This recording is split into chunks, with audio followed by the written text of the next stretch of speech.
오늘 이 본문 말씀인 고린도후서 10장 4절에서 6절은요. 우리에게 영적 전쟁은 어떻게 치르는 것인지를 또 이 영적 무기들을 어떻게 사용할 것인지를 자세히 말해준 구절이라고 할 수 있습니다. 자, 고린도서 10장 문맥을 위해서 3절부터 보시면요. 3절에는 이는 비록 우리가 육신 안에서 살아간다 할지라도 우리가 육신을 따라 전쟁하는 것은 아니기 때문이라 라고 돼 있어요. 우리가 어쩔 수 없이 육신의 옷을 입고 살아가고 있지만 그렇다고 해서 우리가 육신을 따라 전쟁하지는 않습니다. 자, 무슨 말이냐? 그리스도인을 하나님께서 군인으로 불러주셨단 말이죠. 그래서 훌륭한 군인이 되라 라고 하셨습니다. 아, 그래요. 훌륭한 군인이 돼야 됩니다. 그렇다고 해서 우리가 갑자기 어디를 쳐들어가 가지고 건물을 부수고 폭탄을 던지고 테러를 하는 것이 아니죠.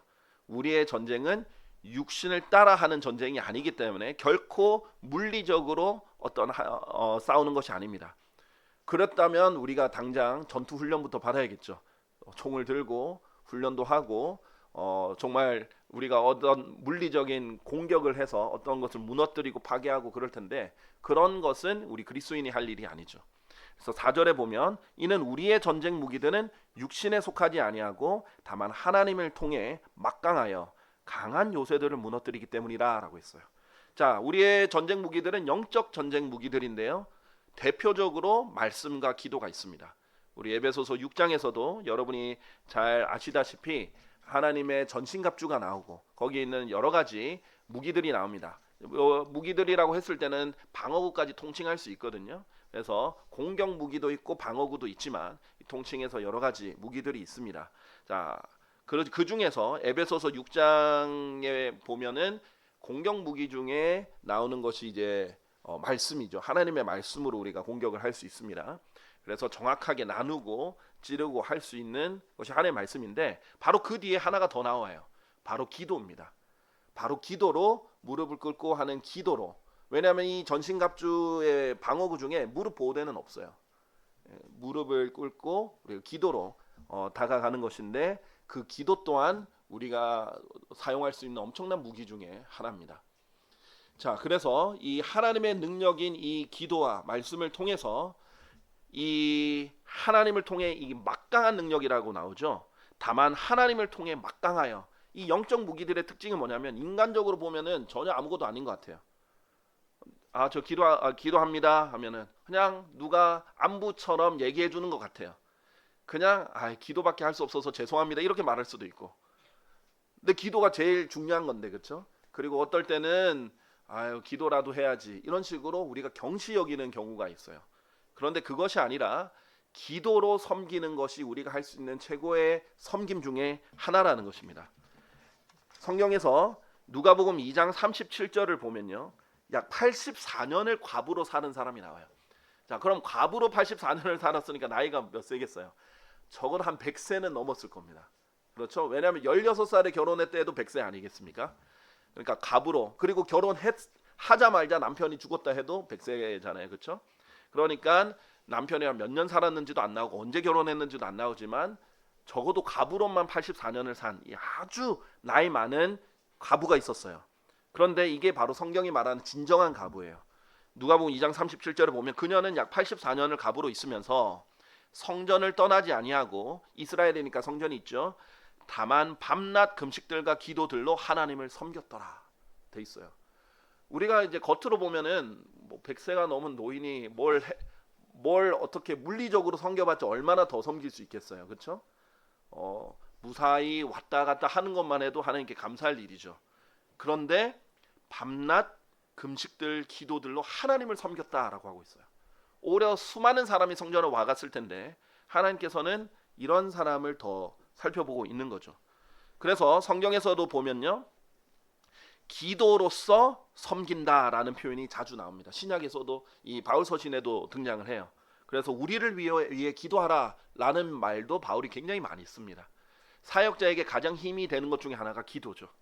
그 사역자를 지탱해 줄 수 있는 역할 중에도 하나입니다. 우리는 이 기도가 얼마나 막강하고 파워풀하고 얼마나 권능이 있는 이 무기인지를 종종 잊고 살곤 합니다. 그리고 무시해버려요. 내가 할 수 있는 거 다 해보고 안 되고 막막하니까 그때 기도하는 사람도 있어요. 원래 기도부터 하고, 그렇죠? 하나님 뜻도 구하고 하나님께 도와달라고 하면서 해야 되는데, 그걸 먼저 우선순위로 두고 해야 되는데, 그러니까 하나님께서 의사를 인정했단 말이죠. 누가도 의사였어요. 누가복음을 쓴 누가도 필요하죠. 바울도 아팠죠. 그런데 중요한 것은 뭐냐면 의사가 먼저가 아니라 하나님께 기도하는 것은 먼저, 그리고 그 의사가 필요한 거죠. 그러니까 우선순위를 많은 사람들이 뒤바꾸는데 하나님의 기도에 대한 능력을 간과하고 무시하기 때문입니다. 그리고 잊기 때문이죠. 그래서 그렇게 믿음 없이 한 기도는 어차피 효과도 크지가 않아요. 그래서 우리가 기도할 때는 모든 것이 기도에 달려있는 것처럼 기도하라 라고 말합니다. 정말 모든 것이 이 기도를 통해서 하나님이 움직여 주셔야 가능한 거기 때문이에요. 그러니까 우리의 내가 말하는 기도 문이 아니죠. 우리는 기도 문을 읽는 게 아니에요. 기도 문이나 기도 구결이나 어떤 기도의 말이 대단한 게 아니라 하나님을 움직일 수 있는 방법이 기도이기 때문이에요. 그러면 하나님을 움직이면 어마어마한 겁니다.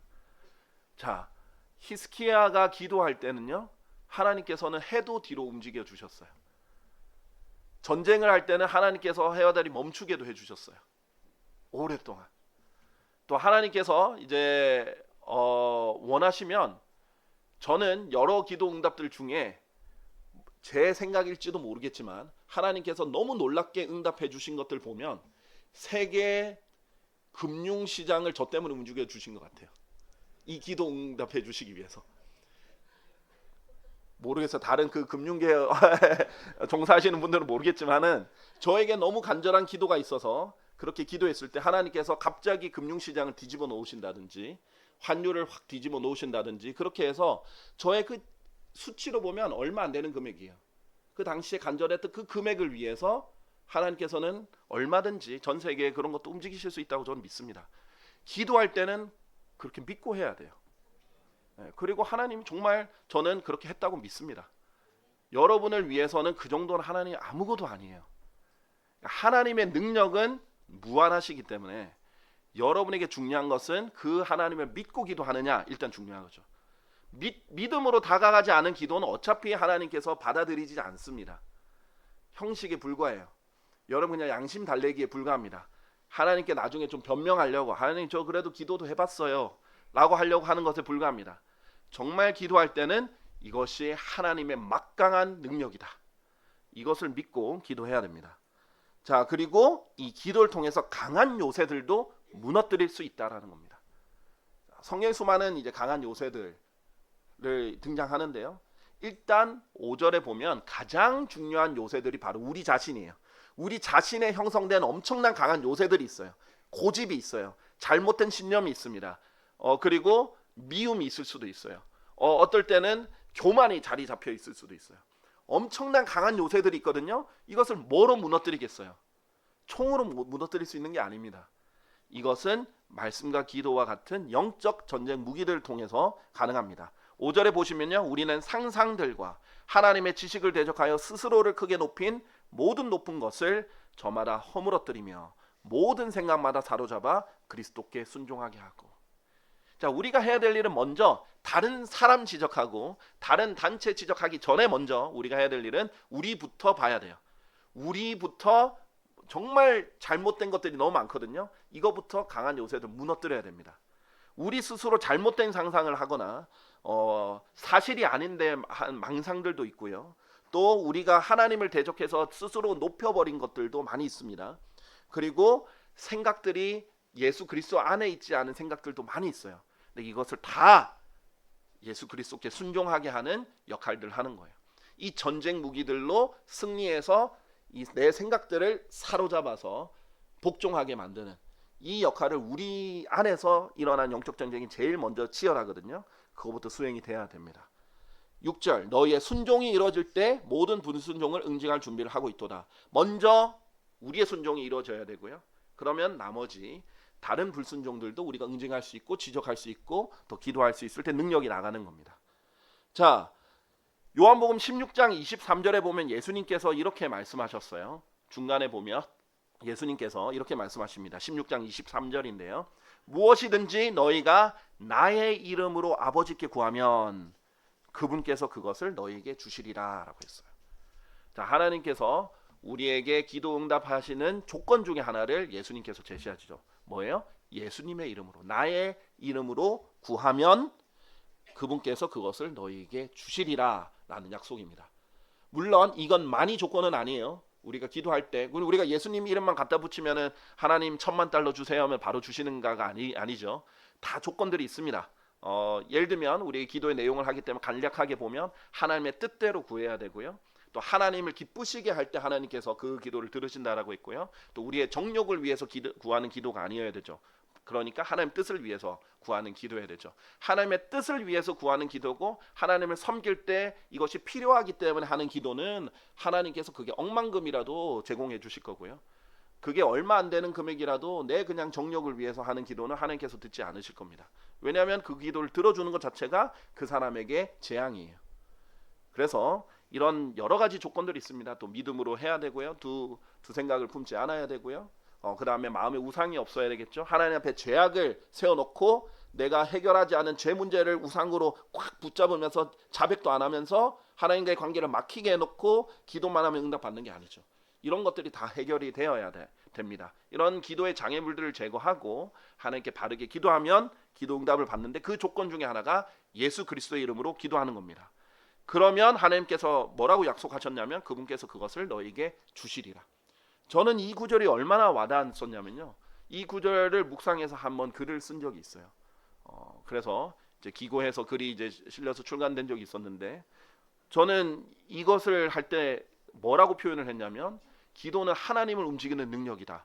무릎으로 우리는 하나님 셋째 하늘에 있는 하나님을 움직인다. 이런 식으로 표현을 했어요. 왜냐하면 이 말이 우리가 이렇게 하면 하나님이 하신다잖아요. 이게 너무 놀라운 거죠. 우리가 세상에 어떤 백이 있어서 창조주 하나님을 움직일 수 있겠습니까? 여러분이 설령 대통령을 안다 할지라도, 여러분이 설령 미국 대통령을 안다 할지라도, 뭐 UN 사무총장을 개인적으로 안다 할지라도 창조주 하나님을 움직일 수가 없어요. 그런데 하나님께서 예수 그리스도 이름으로 기도하면 하나님 아버지께서 움직이신다라고 알려주신 거예요. 자, 이 기도의 능력을 우리는 믿음으로 굳게 믿고 적극적으로 사용해야 됩니다. 먼저 자신의 요새들을 무너뜨리는데 사용해야 돼요. 많은 사람들이 다양한 요새들이 있는데 그것을 무너뜨리지 못해서 문제가 생깁니다. 그리고 이 기도는 하나님 앞에 반드시 올라갑니다. 바르게만 하면 예수 그리스도 이름 안에서 올라가요. 요한계시록 8장 4절에 보면요.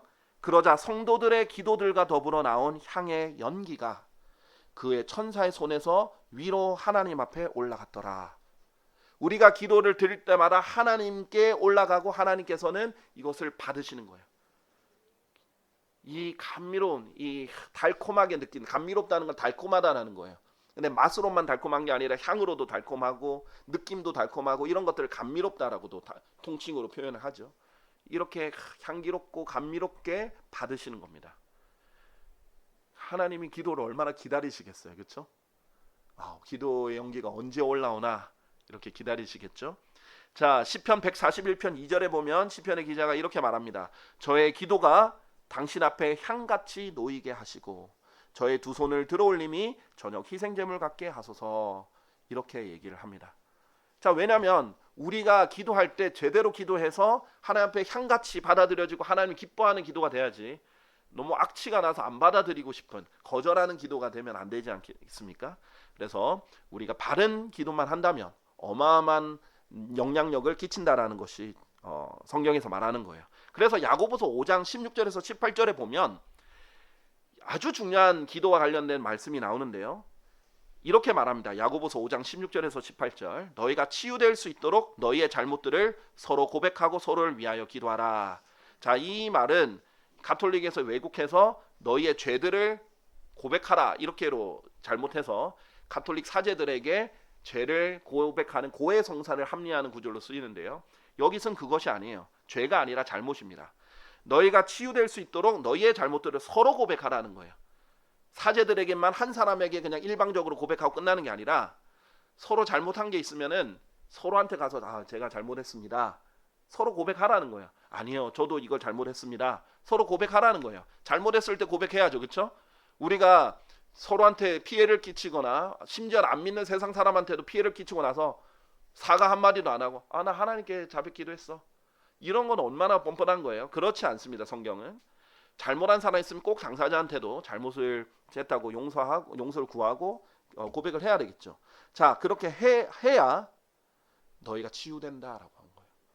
이게 무슨 말이냐면 하나님께서는 이렇게 고집스럽게 나는 저 사람이랑 절대 말 안 할 거야. 저 사람한테 내 잘못, 저 사람이 나한테 99를 잘못했기 때문에 내 잘못 1을 절대 말 안 할 거야. 이런 식으로 고집스럽게 있다 보면 치유 안 해주신다 이거예요. 근데 병들고 아프면 그때 돼서는 하나님 살려주세요 이 말이 나온단 말이죠. 그때 가면 얼마나 고통스러워요. 그러기 전에 하나님을 두려워해야 돼요. 그랬구나. 우리 성도들은 영원히 볼 사람들이구나. 예수 그리스도가 그 안에 있는 사람들이구나. 이런 마음으로 계속해서 잘못을 자백하고 고백하고 그 다음에 서로를 위해서 또 기도해 줘야 돼요. 그러면 하나님께서 그런 사람들 사랑하셔서 치유도 해주시고 기도 응답을 더 잘해 주신다는 전제 조건이에요. 그 얘기를 하면서 의로운 사람 한 명은 이렇게 얘기하는데 어떤 사람이 문맥상 의로운 사람이겠어요? 하나님의 뜻대로 또 화평하게 또 서로 용서하고 이렇게 하는 그런 사람들이겠죠. 그런 의로운 사람 한 명의 효과적이고 뜨거운 기도는 역사하는 힘이 많으니라 라고 했어요. 아주 기도의 중요한 원칙입니다. 물론 문맥은 이거 직접 관련이 있지만은 다양하게 의로운 사람을 다양하게 적용할 수 있죠. 근데 예시로 엘리야를 제시했습니다. 자, 일단 의롭다라는 자체는 옳다라는 거예요. 옳은 길을 고집하는 사람이에요. 그것이 아주 중요합니다. 아무리 내 감정적으로 싫어도 그것이 옳기 때문에 복종하면 그 사람은 의로운 거예요. 자, 엘리야 때는요 수백 명의 거짓 예언자들이 있었습니다. 그런데 특히 갈멜산에는 400명의 거짓 예언자들과 직접 이렇게 대적하기도 했었거든요. 그런데 그때도 무엇으로 엘리야는 대적을 했느냐? 기도로 대적했어요. 엘리야가 400명 혼자를 칼로 무찌르는 막 엄청난 장수가 아니었어요. 엘리야는 기도로 이것을 무찌질렀죠. 그런데 그때 엘리야는 의로운 길을 택했어요. 아무리 다수가 비진리를 선택하고 다수가 잘못된 길을 가고 다수에게 인정을 받고 이익이 있고 혜택이 있다 할지라도 옳은 길을 갔던 의로운 사람입니다. 그런데 이때 엘리야가 17절에 보면 우리와 같이 동일한 성정들에 속한 사람이었다라고 말합니다. 똑같은 사람이다 이거예요. 엘리야라고 뭐 특별하게 창조되고 엘리야라고 특별하게 태어나는 게 아니라는 겁니다. 우리랑 동일한 성정들에 속한 사람인데 어떻냐? 옳은 길을 선택한 사람이었고 그리고 열렬히 효과적으로 뜨겁게 기도했던 사람이라는 거예요. 그것이 엘리야와 나머지 이스라엘 백성들 전체와의 차이입니다. 여러분도 엘리야가 될 수 있습니다. 똑같은 사람이에요. 여러분이 옳은 길을 선택하고 그리고 열렬히 효과적으로 성경적으로 기도하면 되는 거예요. 그렇죠. 원리가 어려운 게 아니에요. 막 지식이 엄청난 지식이 필요한 게 아닙니다. 중요한 건 이런 사람이 있냐는 거예요. 이스라엘에는 이때 엘리야 한 명이었던 거예요. 지금 우리 대한민국에서는 얼마나 될까요? 저는 그런데 그래도 우리 갈보리 침례교회의 소망을 느낍니다. 여기 계신 분들은 그래도 성경이 잘못됐다라는 말에 반응을 한 사람들이에요. 어떻게 그럴 수가 있지? 그러니까 하나님의 말씀으로 우리가 경배도 드려야 되고 하나님의 말씀을 우리가 사랑해야 되고 하나님의 말씀을 지켜야 되는데 말씀이 다르면 안 되지 않나? 바른 게 무엇이지라고 찾아봤던 사람들이고 반응했던 사람이고 어떤 사람은 저 같은 경우에 처음에 듣자마자 막 분노가 일어났습니다. 어떻게 사람이 하나님의 말씀을 이렇게 건드렸나? 이런 사람도 있을 거고 더 샅샅이 아주 냉정하게 샅샅이 찾아본 사람도 있을 거고 다양한 반응으로 무엇이 옳은가를 찾아보고 아무리 그것이 좁은 길이라도 옳은 길을 선택한 사람들이 온 거잖아요.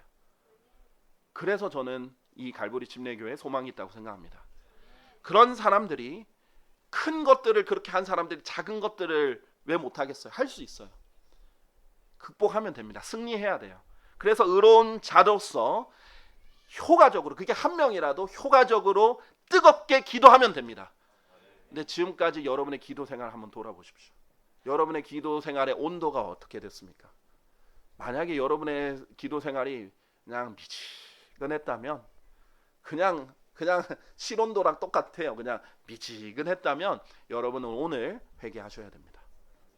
하나님이 원하는 기도는 뜨거운 기도고 열정적인 기도고 열렬한 기도예요. 정말 내 모든 것이, 나의 모든 것뿐만 아닙니다. 그건 이기적일 수 있어요. 이타적이어야 돼요. 하나님의 왕국도 다 기도로 이루어진다. 그리고 내가 부여받은 사역들도, 또 이 땅에 바른 성경을 정착하는 일도, 혼들이 구원받는 일도, 그리고 나와 관련 모든 일도, 모든 것이 기도에 달려 있다. 하나님이 움직여 주셔야 된다는 믿음으로 기도하셔야 됩니다. 엘리야는 그렇게 기도했고, 비가 오지 않도록 열렬히 기도하자 3년 6개월 동안 비가 안 왔어요. 제가 말씀드렸죠. 한 사람의 기도일 뿐인데 하나님께서 대기를 움직이시는 거예요. 그렇게 하실 수 있습니다. 자, 우리는 성경을 아니까 간단하게 대답할 수 있는 질문이 있습니다. 누가 비를 줍니까? 어린 유치원생한테도 물어볼 수 있는 질문이에요. 유치원생도 물어볼 수 있어요. 아빠, 누가 비를 줘요? 우리는 너무 쉽게 대답하죠. 하나님이 비를 주십니다. 그런데 고등교육을 졸업한 분들은, 하나님 믿지 않고 성경에서 답을 찾지 않은 분들은 결국 모른다입니다. 여러 가지 용어는 쓸 거예요. 뭐 고기압이 어떻고 저기압이 어떻고, 그 다음에 뭐 온도가 어떻고 저쩌고 해서 하는데, 항상 그렇게 잘 알면은 왜 기상 관측 예보가 100% 맞지 않는 거죠? 당장 내일 일어날 기상 예측도 100% 못 맞추잖아요. 그렇죠? 틀릴 때도 너무 많아요. 자, 왜 그러냐면 하나님이 운행하시고 하나님이 주시기 때문이에요.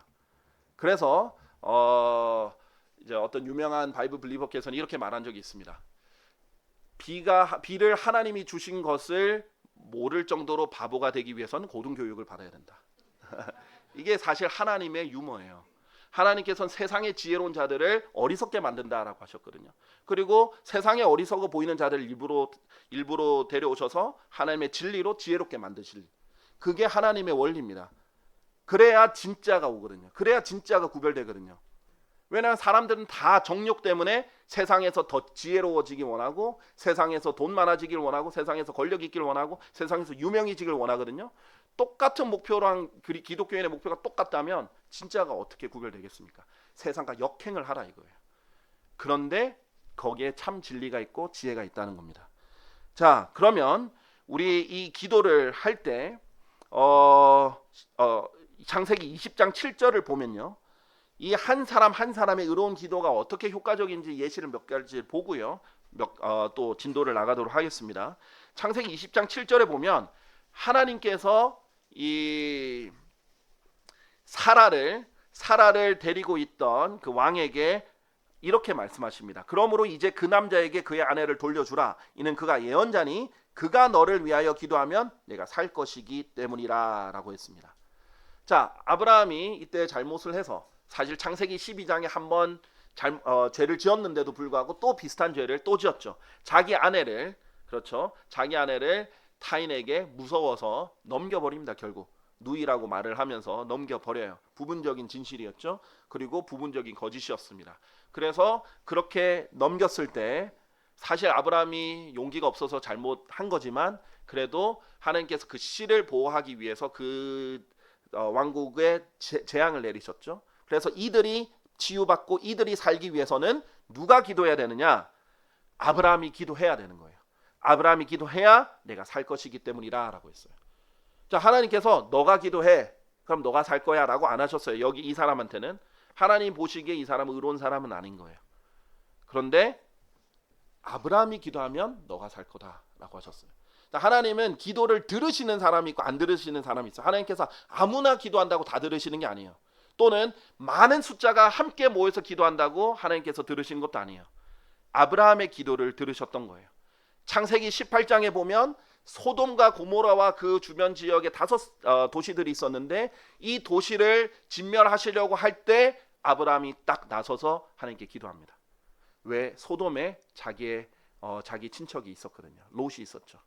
그래서 제발 구해달라고 기도하면서, 만약에 10명의 의인이 있어도 주님께서 멸하실 겁니까? 처음에 50명 시작했다가 점점 계속 45명, 40명, 30명, 20명, 10명이라도 기도를 했어요. 근데 하나님께서 그때마다 다 그래, 네 기도대로 내가 50명이 있으면 그게 도시 전체를 살리겠다. 45명이 있어도 40명이 있어도 마지막에 10명이 있어도 살리겠다 약속해 주셨어요. 그런데 성경에 보면 아브라함이 그 기도를 먼저 멈췄어요. 하나님이 이제 그만해라 이렇게 안 하셨어요. 만약에 아브라함이 한 명으로 했다면 하나님 그것도 들어주셨을 뿐입니다. 그런데 아브라함의 기도로 하나님은 소돔도 살려주시려고 했던 분입니다. 아브라함은 하나님과 친구였거든요. 성경에서 나오죠. 아브라함은 하나님의 친구였다. 자, 기도를 한다는 건 뭡니까? 하나님의 말씀을 읽는다는 건 뭐예요? 하나님의 말을 듣고, 하나님의 말씀을 듣고 읽는 것은, 성경을 읽는 건 하나님의 말씀을 제가 듣는 거잖아요. 하나님께 기도한다는 것은 하나님께 제 얘기를 하는 거잖아요. 이렇게 대화를 주고받고 오랫동안 긴밀하게 주고받으면 그게 친구예요. 믿을 만한 사람으로 하나님께서 여겨주시고 신실한 사람으로 여겨주시고 교제하는 사람을 친구라고 부르시는 거예요. 하나님께서 친구 얘기는 듣는데 자기는 평소에 얘기도 안 하는 사람 얘기하는 거 안 들어주신다 이거죠. 자기랑 관계도 잘 형성이 안 돼 있는 사람 얘기하면 안 들어주신다 이거죠. 그래서 하나님은 기도를 들으시는 사람을 들으신다는 거죠. 모세도 마찬가지였습니다. 민수기 11장에 보면 백성이 또 불평해요. 그랬더니 하나님께서 너무 많이 이제 불평하니까 불쾌하셨죠. 이제 불을 보내십니다. 그래서 진영이 막 타올라서 사람들이 불타오르고 있어요. 그러자 백성이 모세에게 부르짖습니다. 그러니까 모세가 주께 기도하자 그 불이 꺼졌더라라고 민수기 11장 2절에 얘기를 하고 있습니다. 백성이 기도했을 때 꺼진 게 아니에요.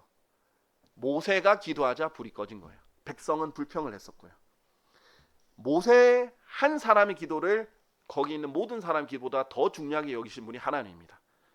여러분 잘 아시죠? 모세가 십계명 받으러 올 때 황금 송아지, 금송아지를 만들어서 아론과 백성들이 이제 우상숭배를 하고 있었죠. 그때 하나님은 다 쓸어버리려고 했었습니다. 어떻게 그 출애굽까지 시켜가지고 데려왔는데 이러고 있는지 답답하시겠죠? 그래서 모세로 내가 다시 시작하겠다. 너로 다시 시작하겠다 이랬는데 모세가 목숨을 걸 뿐만 아니라 자기 혼을 걸고 기도합니다. 그 혼을 걸었다는 게 사실 자기가 지옥에 가더라도 이 사람들은 살려달라고 기도한 거예요. 바울도 그렇게 기도한 적이 있어요. 자기 민족, 자기 백성 또는 자기가 기도하고 있는 구원받지 못한 사람들을 위해서라면 어마어마한 기도예요. 저는 아직 그 경지까지는 안 될 것 같습니다. 저도 지옥 안 가고 다른 사람도 지옥 안 가야지. 차라리 저가 지옥에 가더라도 다른 사람들 지옥 안 가길 바라지는 않습니다. 제가 얼마나 무서운 곳인지를 알기 때문에 더더욱 그렇습니다. 근데 이제 모세가 그렇게 했을 때 그 갈라진 틈을 메꿨고 그래서 하나님께서 이스라엘을 살려주신 겁니다. 모세의 기도는 들으셨어요. 사무엘 때도 마찬가지입니다. 사무엘 때도 백성들이 그때는 하나님께서 판관들이 다스리라고 했죠. 사사라고도 불리는 판관들이 지도자 역할을 했어요. 그런데 사람들이 왕을 달라고 우리도 저 민족들처럼 되고 싶다. 이방인들이잖아요. 하나님 없는 세상 사람들처럼 우리도 왕을 갖고 싶다. 이렇게 해서 하나님이 지금 신정통치를 하시는데 하나님을 거절하고 사실 왕을 달라고 한 거예요. 그때 하나님은 굉장히 불쾌하셨습니다. 그래서 하나님께서 천둥 번개도 보내시고 경고도 하시고 그러셨어요. 근데 사무엘 한 사람의 기도만 들으셨습니다. 그러니까 숫자가 중요한 게 아니라는 거죠.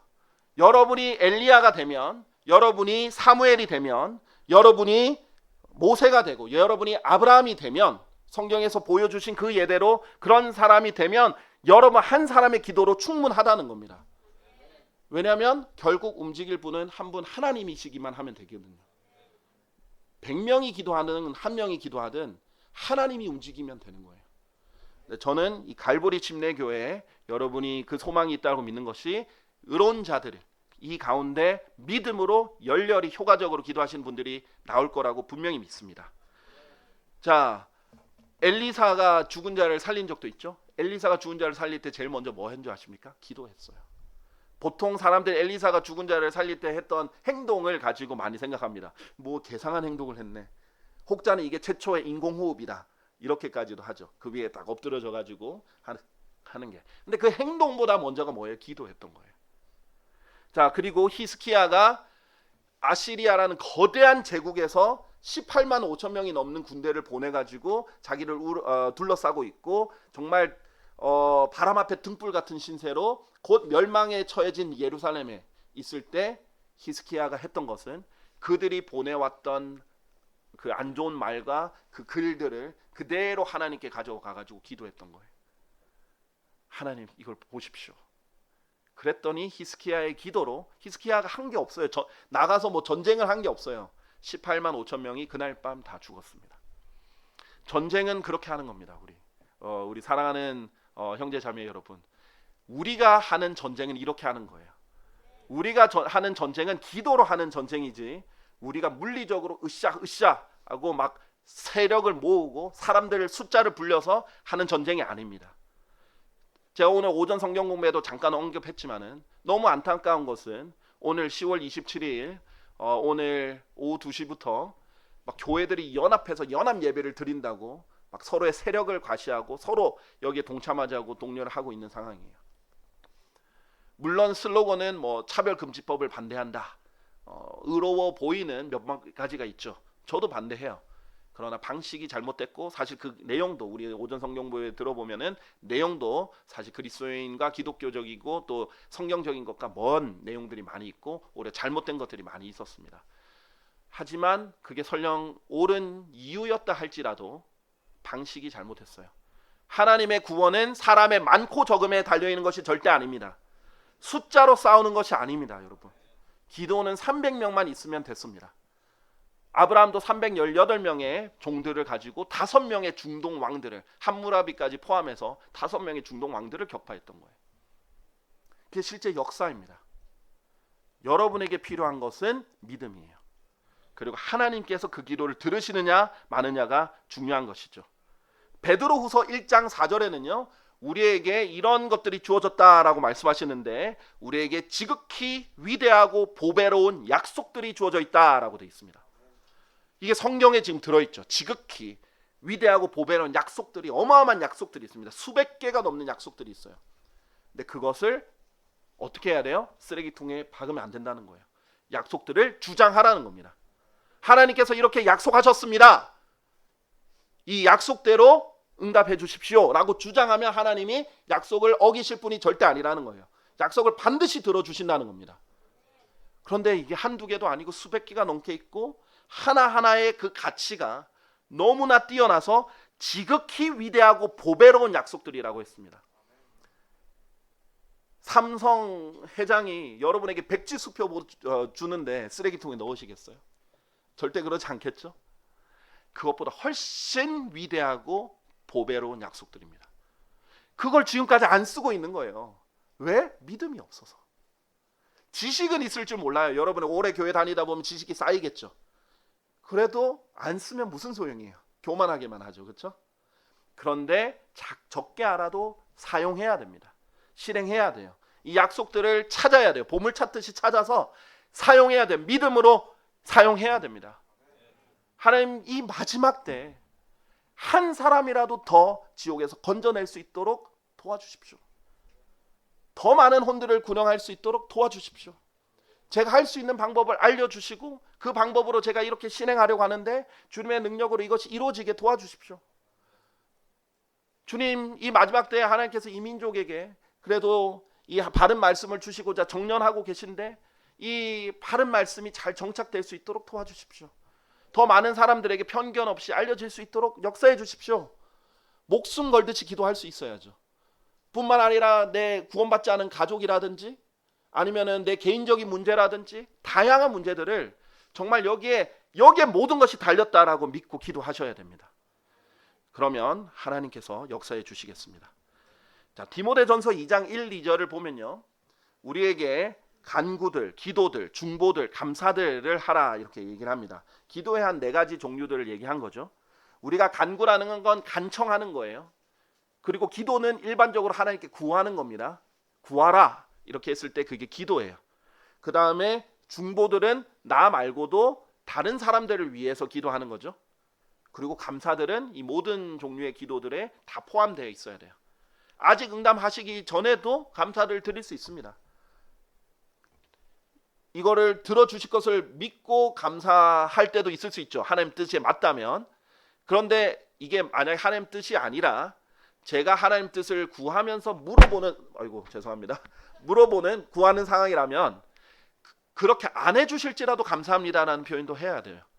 하나님을 전적으로 신뢰하는 거죠. 왜냐하면 하나님의 판단이 항상 옳으니까요. 노를 해주셔서 너무 감사합니다도 기도할 수 있어야 됩니다.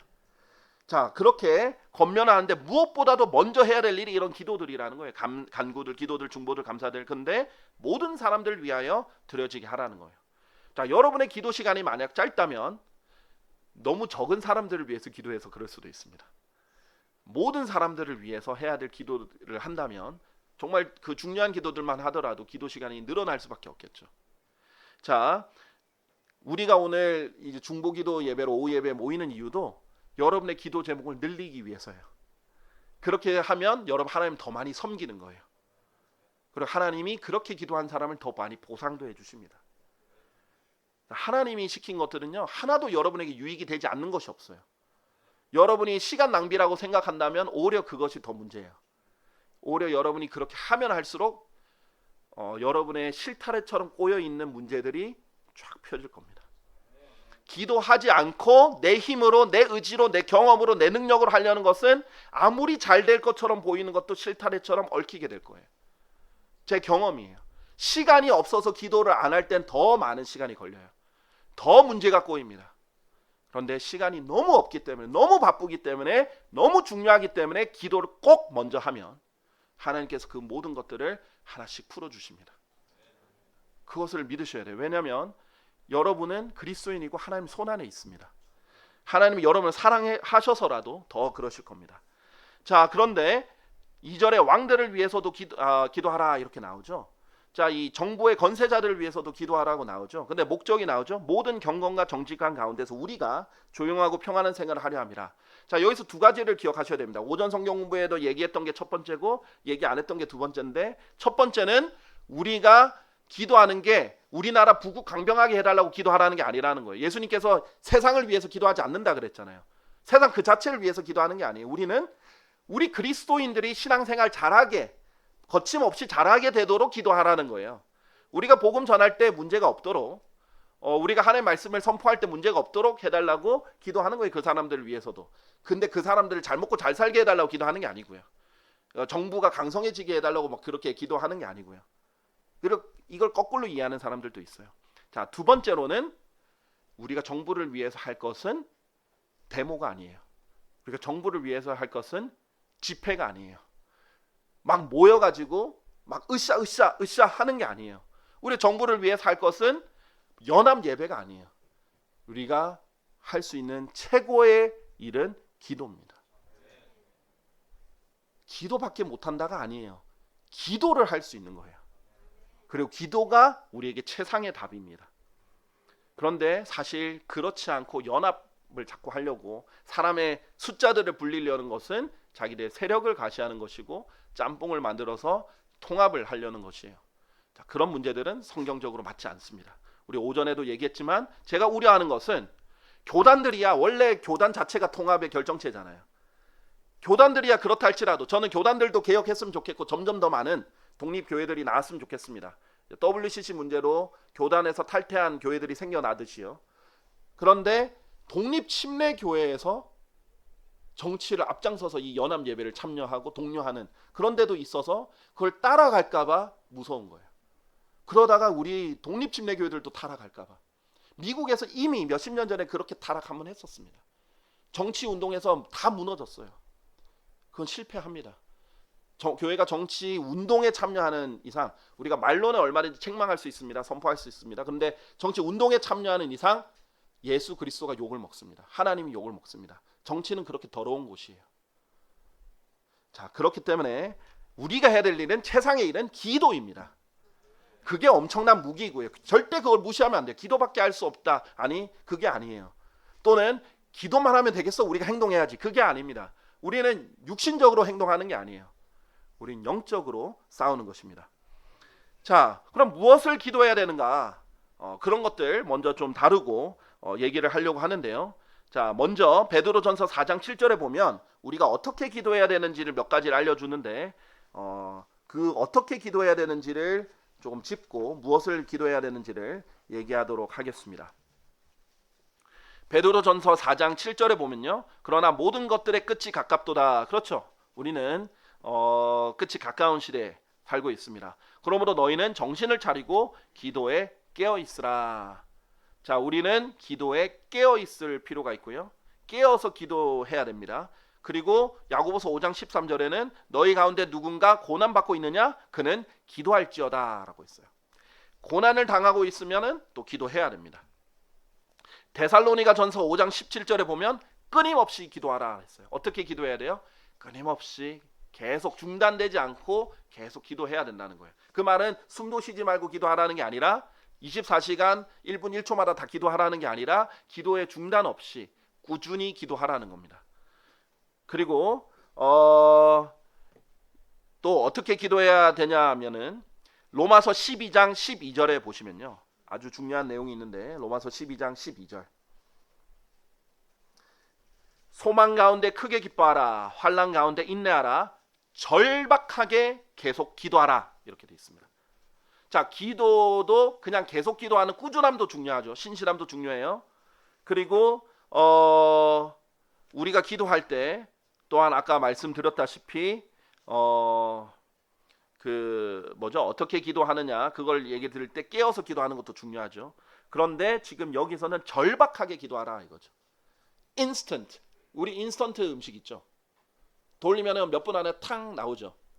군대 가신 분들은 알 겁니다. 5분 대기조라고 있어요.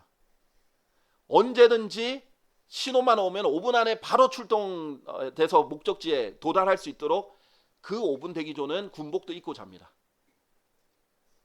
자, 그렇게 기도하라는 거예요. 아주 긴급하게 절박하게 기도를 하라 이렇게 얘기를 하는 것입니다. 자, 우리의 엄청난 중요한 문제들이 많은데 우리 개인 사뿐만 아니라 시급하고 중대한 정말 영적인 하나님의 왕국과 관련된 문제들도 많은데 이렇게 절박하게 기도하지 않으면 사실 우리의 믿음이 냉랭해진 거예요. 아주 미지근해진 겁니다. 또한 하나님께서는 이렇게 말씀하십니다. 어떻게 기도해야 된다라는 것 중에 또 빌립보서 1장 9절에 이렇게 나와 있습니다. 빌립보서 1장 9절. 그 다음에 에베소서 6장 18절인데요. 빌립보서 1장 9절을 보면요. 내가 이것을 기도하노니 지식과 모든 판단에 있어서 너희의 사랑이 앞으로 더욱더 넘치는 것이라 라고 해서 중보 기도를 할 때 어떤 기도를 해야 되냐면 모든 영역에 있어서 특히 지식과 모든 판단에 있어서 사랑이 넘치게 되는 것을 기도하는 거예요. 자, 보통 기도할 때 이제 그냥 식사기도, 잠자기 전 기도 뭐 이렇게 그냥 간단하게 기도하는 사람도 있어요. 그러면 어떻게 길게 기도합니까? 긴 거 자체는 목적이 아니에요. 그런데 기도하다 보니까 내용이 많다 보면 길어지겠죠. 근데 무엇을 기도해야 됩니까? 어떻게 기도해야 됩니까? 라고 할 때 이것을 기도해야 됩니다. 여러분이 우리 성도들 위해서 나를 포함해서 함께 다 성도들이 지식과 모든 판단에 있어서 사랑이 넘치도록 기도하셔야 됩니다. 그래서 우리는 지식을 사용할 때도 사랑 가운데 사랑하고 판단할 때도 사랑 가운데 판단해야 되거든요. 이것을 위해서도 기도해 주십시오. 자, 그리고 무엇을 위해서 기도해야 되는지 우리가 몇 가지 살펴볼 텐데요. 시편 122편 6절을 먼저 보시겠습니다. 무엇을 위해서 기도해야 되냐면 성경에서는 예루살렘의 화평을 위하여 기도하라 라고 돼 있어요. 시편 122편 6절인데 예루살렘의 화평을 위해서 기도하라. 자, 궁극적으로 예루살렘은요. 원래 예루살렘의 살렘이란 뜻 자체가 화평이란 뜻이에요. 원래 예루살렘은 화평의 도시예요. 그러나 지금까지 역사상 보니까 화평의 도시가 아닙니다. 그냥 전쟁과 순환의 도시입니다. 지금도 중동의 화약고라고 불리는 곳이 바로 예루살렘이지 않습니까? 언제든지 중동 전쟁이 일어날 수 있고 그게 세계 전쟁으로 퍼질 수 있는 게 예루살렘이에요. 지금도 사실상 거의 중동 전쟁에 돌입했다라고 볼 수 있죠. 이게 곧 세계 전쟁으로도 연결될 수 있는 게 그 바로 예루살렘이에요. 근데 예루살렘의 화평을 위해서 기도하라. 궁극적으로는 예수님께서 재림하시기를 기도하라는 거예요. 예수님이 재림하시기 전에는 예루살렘의 운명은 화평이 없습니다. 오히려 예수님이 오시기 전에 적그리스도의 안에서 아주 큰 고난을 당하게 될 거예요. 즉 여러분의 실질적으로 다시 말하자면 예수님의 재림을 위해서 기도하셔야 됩니다. 그것도 간절히 절박하게, 그것도 열렬히 기도하셔야 돼요. 제발 부디 속히 오시라고. 여러분의 소망이 거기에 있기 때문에 있으면 있을수록 더 절박하게 나오겠죠. 그렇게 기도하셔야 돼요. 그리고 히브리서 13장 18절에는 우리를 위하여 기도하라 라고 바울이 얘기합니다. 사역자들을 위해서 기도해 주셔야 돼요. 데살로니가 전서 5장 25절에도 형제들아 우리를 위하여 기도하라. 이 우리를 위하여 기도해달라는 말이 바울이 엄청나게 많이 쓴 말이에요. 바울도 그 대단한 그리스도인도 결국 우리랑 같은 성정에 속한 사람이고요. 그리고 결국은 기도가 필요한 사람입니다. 사역자들을 위해서 많이 기도해 주십시오. 우리 교회는 저뿐만 아니라 저를 위해서도 많이 기도해 주시니까 감사하지만 더 기도해 주시면 더 감사하겠습니다. 그리고 여기서 섬기는 수많은 사역자들이 있죠. 다 기도해 주시면 감사하겠습니다. 그리고 데살로니가 후서 3장 1절에 보면요, 무엇을 위해서 또 기도해야 되냐면 마지막으로 형제들아 우리를 위하여 기도하되, 이것도 사역자들을 위해서 기도하는 거죠. 그런데 주의 말씀이 자유롭게 퍼져나가고 영광스럽게 되기를, 곧 그 말씀이 너희와 함께 있는 것처럼 되기를 기도하라 라고 했어요. 하나님의 말씀을 위해서 기도하십시오.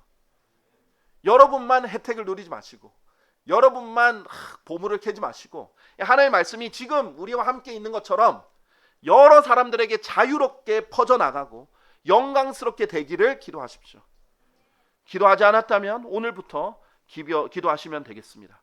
또 데살로니가 전서 5장 23절에서는요, 그리고 화평에 바로 그 하나님께서 너희를 온전히 성결하게 구별시키기를 기원하노라. 자, 우리를 온전히 성결하게 구별시켜 주시기를 기도한다, 기원한다, 이렇게 바울이 말하는데요.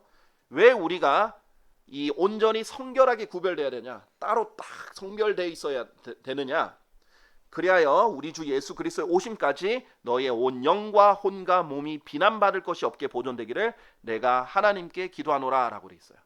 결국 이것은 그리스도의 심판석을 위한 기도입니다. 주님, 일단 자기를 먼저 볼 수 있겠죠. 제가 그리스도의 심판석에 섰을 때 이 세상의 더러운 부패와 타락과 죄로부터 제가 온전히 성결하게 구별된 삶을 살아서 예수님이 오실 때는 제 온 영도 깨끗하고 혼도 깨끗하고 이 몸도 비난받을 것이 없이 잘 본연될 수 있도록 주님 도와주십시오. 그리고 더 확장하면 우리 성도들을 위해서 기도하는 겁니다. 자, 그리고요, 우리 데살로니가 전서 3장 10절을 보면요, 이런 말이 나옵니다. 우리가 밤낮으로 심히 기도하고 있는 것은 너희의 얼굴을 보려 하며 너희 믿음에서 부족한 것을 완전하게 하려 함이라. 여러분, 이런 거 기도 안 해보신 분 많을 거예요. 지금 바울이 너무 성도들 얼굴 보고 싶어서 기도해요. 너무 보고 싶다. 보고 싶어서, 얼굴 보고 교제하고 싶어서 기도합니다. 여러분의 교제를 위해서도 기도하셔야 돼요. 그래서 이 교제를 통해서 믿음에서 부족한 것이 서로 완전하게 될 수 있도록 기도하셔야 돼요. 왜 우리가 지역교회에 굳이 모여야 됩니까? 요즘 같은 인터넷 시대에 아주 편하게 딱 손 놓고 유튜브 볼 수도 있죠. 잠옷 차림으로 볼 수도 있고 그냥 누워서도 볼 수 있고 얼마나 편리합니까? 근데 많이 그렇게 온라인 예배를 드려보셨던 분들, 또는 어쩔 수 없이 특히 코로나 때나 온라인을 드려야 했던, 온라인으로 봐야 됐던 분들, 또 지금 온라인 예배를 드리신 분들은 제가 절대 여러분을 그렇게 하고 있다고 생각하지 마십시오. 어쩔 수 없이 그렇게 하고 있을 거라는 걸 제가 알고 있습니다. 그리고 지역교회가 주변에 없어서 그런다든지 자기가 지금 어떤 다른 사정이 있어서 그런 걸 알고 있습니다. 그런데 올 수 있으면 지역교회 참여하는 게 좋죠. 왜 그러냐? 지역교회에 모여서 함께 찬양하고 함께 기도하고 서로를 위해서 기도해주고 또 교제를 나눠서 서로의 믿음에 부족한 걸 서로 채워주는, 이것이 아주 중요한 일이거든요. 그래서 저는 이 지역교회가 해야 될 일은 서로 섬기고 사랑해 주려고 모이는 거라고 생각합니다. 어떤 분이 저한테 이렇게 물으셨어요. 지역교회 보면은 온전한 완벽한 교회가 없잖아요. 다 문제가 있겠죠. 왜냐하면 사람들이 다 완벽하지 않은데, 막 완벽한 예수님만 있는 게 아니잖아요. 그렇죠? 다들 문제가 있고 다들 힘들고 다들 날개가 꺾이고 다들 다리가 부러지고 그래서 온 거잖아요. 그러니까 당연히 완벽한 교회는 없죠. 완벽한 사람들이 모인 게 아니니까. 교회는 사람들이 모인 곳인데, 자 그런데 완벽한 교회도 없고 교회 이런 문제도 저런 문제도 있는 거 너무 힘듭니다. 제가 지역교회를 왜 다녀야 되는지 모르겠습니다. 지역교회를 왜 나와야 되겠습니까? 이렇게 물어본 적이 있어요. 그래서 제가 그때 그랬어요. 만약에 섬김을 받으려고 한다면 우리 교회도 좋은 교회가 아닙니다. 왜냐하면 문제가 결국은 있을 거니까. 섬김 받다가 보면은 이런 게 부족할 거고 저런 게 부족할 거고 이런 게 어려울 거고 이런 문제도 생길 거고 할 겁니다. 만약 사랑을 받으려고 한다면 여기서 다 충족되지 않을 겁니다. 그런데 섬기려고 한다면, 내가 다른 사람들을 도와주려고 하고 섬기려고 하고 다른 사람 사랑하려고 한다면, 아무리 어려운 사람이 있고 부족한 사람이 있어도 내가 그 사람들 도우려고 한다면, 그러려면 지역교회에 오는 것이 좋습니다. 그러면 성장할 수 있습니다. 말씀드렸어요. 근데 혼자 편하게 있으면 성장을 못해요. 함께 섬길 때 사실 거기에 의미가 있는 겁니다. 예수님, 그래서 사실 성경에서 교회라는 단어가 그렇게 많이 나오거든요. 그래서 그리스도의 몸된 교회를 말할 때도 많지만 대부분은 지역 교회를 말합니다. 이 몸된 교회를 반영하는 거예요. 지역 교회가 아주 이상적인 모습이 있다면 여기 반영해야 되는 게 이 지역 교회가 할 일입니다. 왜냐하면 그리스도의 몸 전 세계적으로 연결돼 있잖아요. 그런데 그리스도의 몸을 손의 역할, 발의 역할 나눠서 서로 이렇게 하잖아요. 근데 우리가 미국에 한 번도 본 적이 없는, 아프리카에 한 번도 본 적 없는 사람과 그리스도의 몸 안에는 있지만 실질적으로 함께 손발을 맞춰서 섬기지 않잖아요. 근데 한 지역 교회에서는 손의 역할, 발의 역할, 눈의 역할 다 소홀히 할 역할이 없는 거예요. 다 필요한 거죠. 그런 식으로 실질적으로 적용이 되는 것입니다. 자, 고린도후서 1장 11절, 고린도후서 1장 11절에 보면 이렇게 말합니다. 기도가 얼마나 사역자들에게 큰 도움이 되는지 바울이 이렇게 말합니다. 너희 또한 우리를 위해 기도함으로써 함께 돕고 있나니 라고 얘기합니다. 아까 전에도 설명했죠. 하나님을 섬겼더라. 그 100세가 넘는 노인이 하나님을 섬겼더라. 기도로서. 여기서도 너희 또한 우리를 위해 기도함으로써 함께 돕고 있다라고 하고 있습니다. 여러분이 다른 거는 다 천차만별이에요. 돈도 여러분 가지고 있는 게 천차만별일 거고 다 다양한 게 다 상황이 다 다를 겁니다. 어떤 사람은 차로 섬길 수 있는 사람이 있고 아닐 수 있는 사람도 있고 다양하게 있어요. 그러나 기도는 다 할 수 있어요. 즉 오늘 제 말을 알아들으실 수 있고 들으실 수 있는 분이라면 그렇죠? 다 기도는 할 수 있잖아요. 그건 변명할 수 없어요. 그러니까 우리가 할 수 있는 최고의 가치 높은 것을 일단 할 수 있습니다. 안 하면 하나님 보시기에 직무유기겠죠. 하나님 보시기에 믿음이 없는 겁니다. 하나님 보시기에 너무나 아까운 약속들이 버려지고 있는 것입니다. 그래서 사도행전 12장 5절에 보면 베드로가 감옥에 갇힐 때 어떻게 했냐면요. 그를 위하여 교회에 중단 없는 기도가 하나님께 드려졌더라라고 했어요. 베드로 하나님 한 사람을 위해서 교회가 함께 중단 없이 계속 기도한 거예요. 지역 교회가 이런 게 필요한 거죠. 어떤 한 사람의 어려움이 있다면 끊임없이 그 사람을 위해서 기도할 수 있어요. 저희 수요 기도회 때 기도 제목이 있는데 그 기도회 중에 1번 개인 기도 제목 중에 1번이 있습니다. 1번에 있는 그 기도 제목 분은 기도 제목을 내놓으신 지 거의 2년 가까이 됐어요. 한 1년 반 이상, 1년 반 정도 된 것 같습니다. 그런데 그 분이 기도 제목을 내놓고 아직 응답이 안 됐기 때문에 우리가 끊임없이 중단 없이 하고 있는 거예요. 우리가 이렇게 함께 교회로서 기도를 하는 것, 또 오늘 우리가 중보기도 모임을 하는 목적 중에 하나가 교회 전체 또 기도 제목도 모으는 것에 있는데요. 우리를 위해서 어떤 분은 매일 그 기도 제목을 펴서 기도하실 겁니다. 이름과 내용을 놓고 기도하실 거예요. 그럼 하나님께서 그 의로운 자의 그 절박하고 열렬한 그 기도를 들으셔서 여러분에게 도움을 주실 수 있습니다. 그런데 우리가 100명, 200명이 되는 사람이 함께 서로를 위해서 기도한다면 얼마나 귀한 일이겠습니까? 하나님 보시기에 얼마나 사랑스럽겠어요. 그래서 두세 사람이 나의 이름으로 모인 곳에 나도 함께 있다 한 그 구절 바로 뒤에 두세 사람이 함께 합의해서 의견을 뭉쳐서 동의해서 기도하면 내가 그것을 들으리라 라고 약속하신 거예요.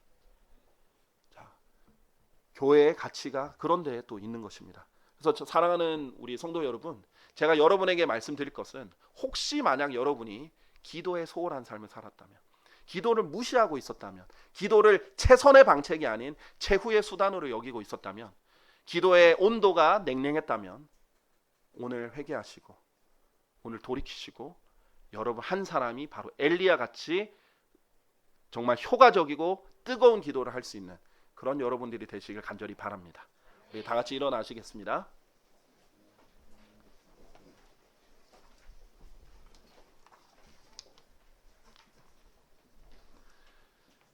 우리 찬송가 419장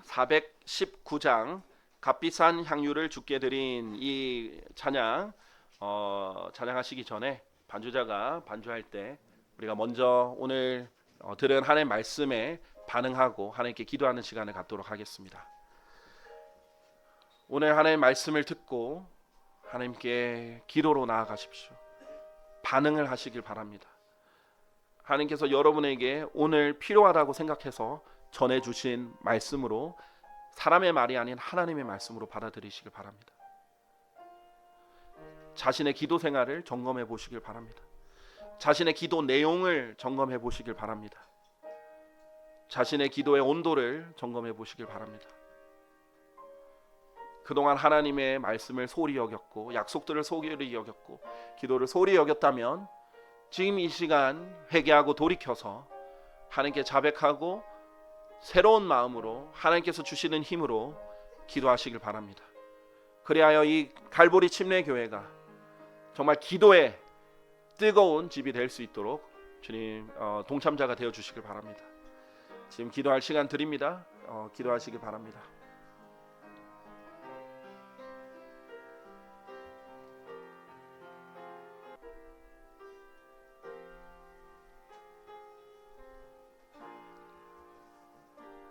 주님 사랑하십니까? 아멘. 우리 주님을 사랑하는 마음으로 함께 기도로 배기도 하도록 하겠습니다. 사랑하는 주 하나님 아버지, 주님의 그 놀라운 사랑과 은혜 그리고 저희를 위해 오래 참아 주심에 감사드립니다. 주님 참으로 어리석고 참으로 고집세고 완고하고 개가 토한 것으로 돌아가듯 같은 잘못과 같은 죄를 반복하는 정말 더럽고 추하고 변명할 것 없는 그런 추악한 죄인들, 정말 주님이 당장 지옥에 보냈어도 할 말 없을 그런 죄인들이 거룩하신 주님을 아바 아버지라고 부를 수 있도록 귀한 보혈을 흘려주셔서 감사드립니다. 주님, 저희가 받은 그 큰 사랑이 너무나 놀랍고 너무나 은혜로워서 저희 또한 그 사랑을 실행하기 위해서 이 자리에 모였습니다. 주님, 저희에게 알려주시는 진리의 말씀을, 이 지식을, 또 우리가 이 진리의 말씀으로 하는 모든 판단을 사랑 가운데서 할 수 있도록 주님께서 역사해 주시옵소서. 그리고 주님, 여기에 보내주신 수많은 정말 귀한 무리들, 주님 정말 의를 사랑하고 옳은 것을 사랑하고 정말 하나님의 말씀을 사랑하는 분들이 모였는데 주님께서 그들을 더욱더 사랑해 주시고 그들의 길을 인도해 주시고 그들을 더욱더 독려해 주시고 주저앉아 있는 사람들을 일으켜 주시고 쓰러진 자들을 그 발을 고쳐 주시길 간구드립니다. 그렇게 해서 발에 힘을 내고 주님 오실 때까지 다시금 그 경주자로서 전력 질주할 수 있도록 도와주시옵소서. 주님, 너무나 귀한 형제 자매님들 보내주셔서 귀한 예배를 드릴 수 있게 해주셔서 감사합니다. 우리가 영과 진리 안에서 드린 경배를 주님께서 부디 귀하게 받아주시옵소서. 모든 감사와 찬양을 주님께 돌리며 주 예수 그리스도의 이름으로 기도드렸습니다. 아멘.